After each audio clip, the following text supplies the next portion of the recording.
My kids told the man who raised them that he wasn't their real dad. When their biological father left again, they expected things to go back to normal.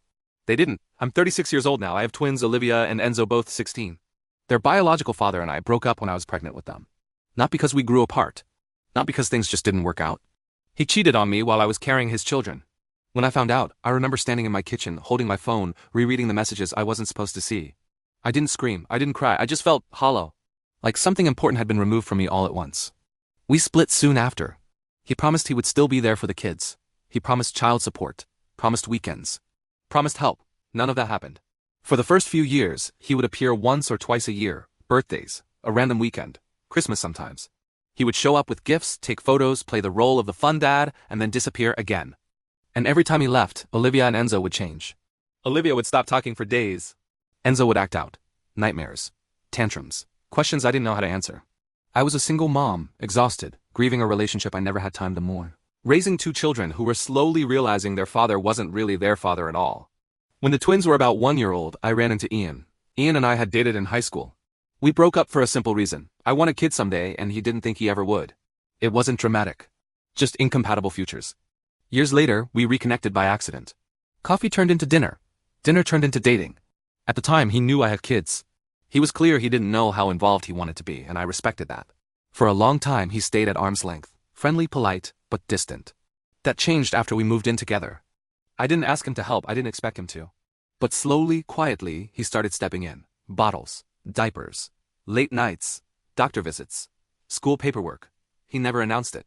Never tried to replace anyone, he just showed up. And the twins noticed. By the time they could talk, they were calling him Dad. I corrected them at first. I told them Ian wasn't their biological father. They understood. But the name stuck. Not because I forced it, because it felt natural to them. Their biological father faded further and further away.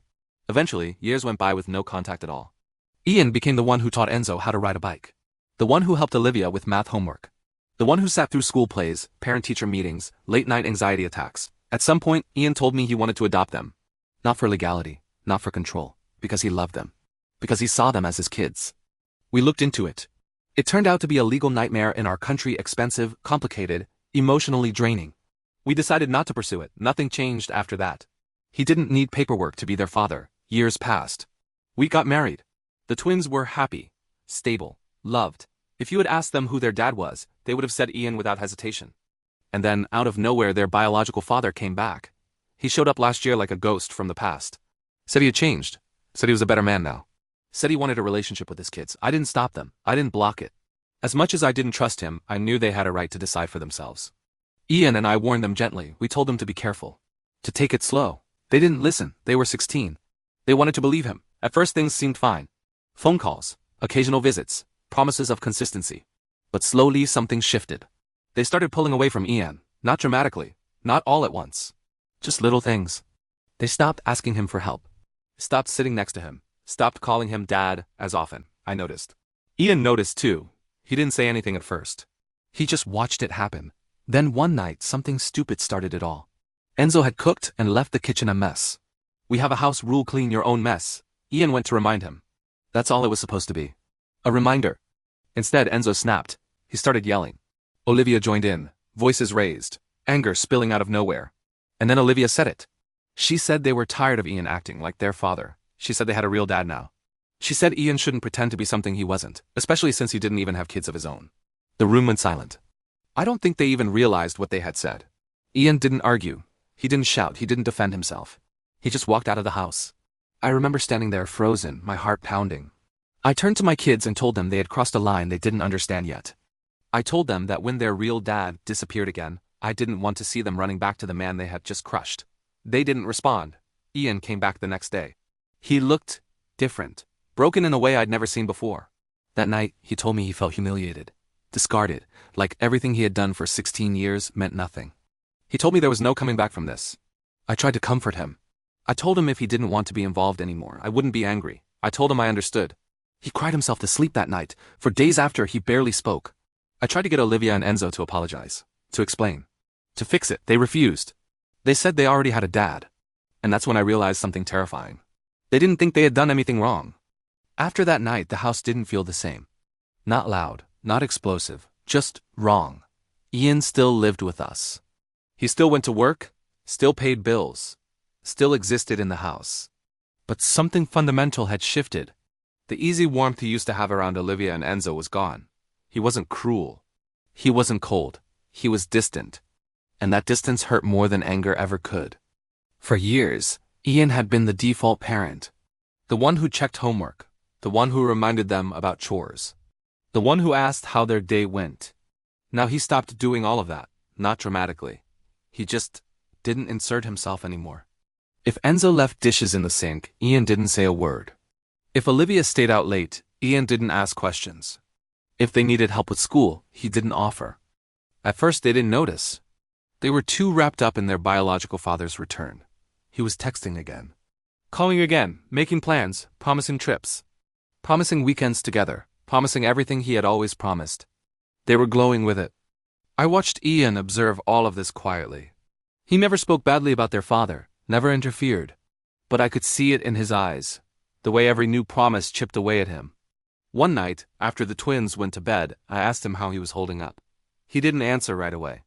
Then he said very calmly, "I don't think they ever loved me. I think they loved what I did."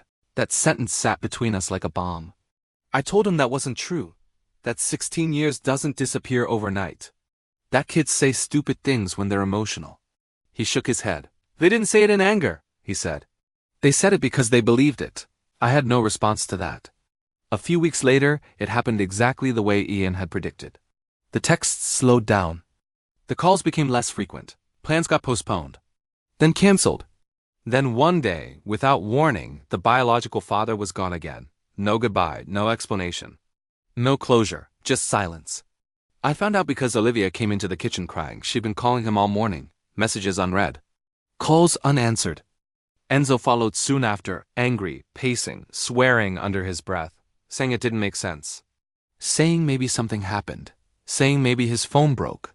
But deep down they knew. They had been here before. This time, though, there was no excitement to distract them. No novelty, no fantasy. Just the familiar ache of abandonment. They were devastated. I did what I've always done. I held them. I reassured them. I told them it wasn't their fault. I told them they were loved. And then slowly, something else started happening. They turned back toward Ian. They started calling him Dad again. At first casually, like nothing had happened. Like a switch had just been flipped back on. They asked him for rides, asked him for advice, asked him to help with homework. Olivia hugged him in the kitchen one night and said, "I missed you." Ian didn't push her away. But he didn't hug her back either. Finally he sat them down. I wasn't in the room when it happened, but I could hear everything from the hallway. He told them calmly that he wasn't their dad. He said it wasn't said in anger. It was just the truth. He said he had spent years believing he was raising them as his own, and that belief had been shattered in one night. He said he couldn't pretend nothing happened. And then he said the sentence that broke something inside me. "I loved you like my children. You told me I wasn't your father." "I believe you." They cried. They begged. They apologized. He listened, but he didn't change his mind. From that point on, Ian stopped being involved in their lives entirely.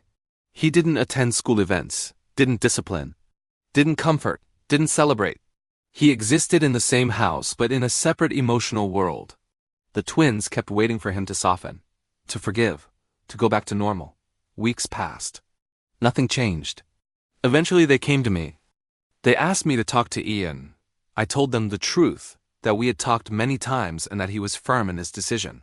They were shocked by my response. They thought I would fix it. They thought I would make him understand. And that's when something ugly came out of me. I told them Ian was a human being with feelings. Not a wallet. Not a placeholder. Not a backup dad they could switch on and off when convenient. I told them that actions have consequences. That love can be broken. That they had taken for granted the one person who had never left them. They cried. They went to my mother. My mom called me furious. She said I was choosing my husband over my children. She said they were just kids who made a mistake. She said they deserved a second chance. I told her I wasn't choosing anyone. I was refusing to force a man to bleed quietly for the sake of appearances. That night, I sat alone with Ian on the couch. He looked exhausted. Older, smaller somehow. He told me he felt used. He told me he felt like a stand-in. He told me he didn't know how to love them again without fearing it would be taken away the next time their biological father reappeared. I asked him if he thought they ever loved him. He didn't answer. Instead, he said something else. He said he wanted a child of his own. That's when fear crept in. I told him no, not now, not like this. I told him I was afraid he wanted to replace Olivia and Enzo. He didn't argue. He just said, I want someone who can't tell me I was never their father. That sentence still haunts me. I love my kids. That has never changed. But I also love my husband. And watching the man who raised my children be erased from their lives, not by death, not by choice, but by words, has been one of the most painful things I've ever witnessed. Sometimes late at night, I wonder if my mother is right. If I should push Ian harder, if I should force forgiveness, if I should demand he try again. But then I remember the look on his face the night they told him he wasn't their real dad. And I realized something terrifying. Some things don't heal just because you want them to. I wish I could say there was a moment where everything finally settled. Where we all sat down, talked it out, and reached some kind of understanding. That didn't happen. What happened instead was quieter, slower, and somehow worse. After their biological father disappeared again, no calls, no messages, no explanations, Olivia and Enzo changed almost overnight. The anger they'd aimed at Ian didn't vanish, but it softened into something else. Confusion, shame, fear. They stopped mentioning their bio-dad entirely. No more defending him. No more, you don't understand. It was like he had never existed at all. And slowly, carefully, they started acting like things could just go back to normal. They'd call Ian dad again in passing, as if the word had never been weaponized. They'd ask him small things, rides, help with homework, advice about school, the same way they always had. Ian didn't respond, not angrily, not cruelly. He was polite, distant, neutral. If Enzo asked him something, Ian would answer briefly and move on. If Olivia tried to sit near him, he'd excuse himself after a few minutes. There was no yelling, no punishment. Just absence, and I think that's what hurt them the most. One night, a few weeks after their bio-dad vanished, Olivia came into our bedroom while Ian was in the shower. She was crying so quietly, I didn't even realize she was there at first. She sat on the edge of the bed and said, Mom, is he ever going to forgive us? I didn't know how to answer. Because the truth was, Ian wasn't angry anymore. He was done. I told her gently that sometimes when you hurt someone deeply enough, there isn't a reset button. That apologies don't always fix things. That forgiveness isn't something you can demand just because you regret what you did. She asked me if I could talk to him again. I had already talked to him, more than once. Ian had been very clear. He told me he didn't hate them. He wasn't trying to punish them. But something in him had broken the night they told him he wasn't their real dad. He said it felt like the last 16 years of his life had been rewritten without his consent. I built my entire identity around being their father, he told me. And in one sentence, they erased it. He said he couldn't trust that it wouldn't happen again. That if their bio-dad ever resurfaced and history suggested he would, he'd always be waiting for the next rejection. I can't live like that, he said. I won't. So when the twins started asking me to fix it, I didn't lie to them. I told them the truth. That Ian was no longer comfortable being their father. That he wasn't going to step back into that role. That what they had said had consequences they couldn't undo. They were stunned. Enzo asked me how I could choose my husband over my own kids. That question cut deeper than anything else. I told him I wasn't choosing anyone over anyone. I was choosing to respect the humanity of the man who had sacrificed for them when he didn't have to. I told him that Ian wasn't a wallet or a backup plan, or an emotional safety net that could be discarded and picked back up at will. I told them something they didn't want to hear. You don't get to decide when someone stops being hurt. They cried, they yelled, they told me I was cruel. That they were just kids, that they made a mistake. And they were right, they were kids, but kids grow into adults. And adults live with the echoes of what they say when they think words don't matter. My mother, of course, didn't see it that way. She called me more times than I can count. She told me I was failing as a parent. That I was letting my husband destroy my relationship with my children. That I should force Ian to try therapy with them, to be the bigger person. I asked her where that energy had been when their biological father abandoned them, when Ian stayed up late helping with homework, when he sat through school plays and doctor appointments and teenage breakdowns. She didn't have an answer. Ian, meanwhile, was unraveling in quieter ways. He started staying later at work, spending more time alone. He stopped initiating conversations about the twins entirely. One night, after weeks of this tension, he sat me down and told me something that scared me more than anything else he'd said. He told me he wanted a child. Our own child. At first, I thought he was trying to heal, to rebuild. But the more we talked, the clearer it became that this wasn't about starting fresh. It was about replacing something he felt he'd lost. I told him no. Not because I didn't want a child with him, but because I refused to bring a baby into the world as an emotional bandage. He understood. He didn't argue. But I could see the disappointment settle into him like a weight. The house became divided in ways I never expected. The twins stopped speaking to Ian entirely.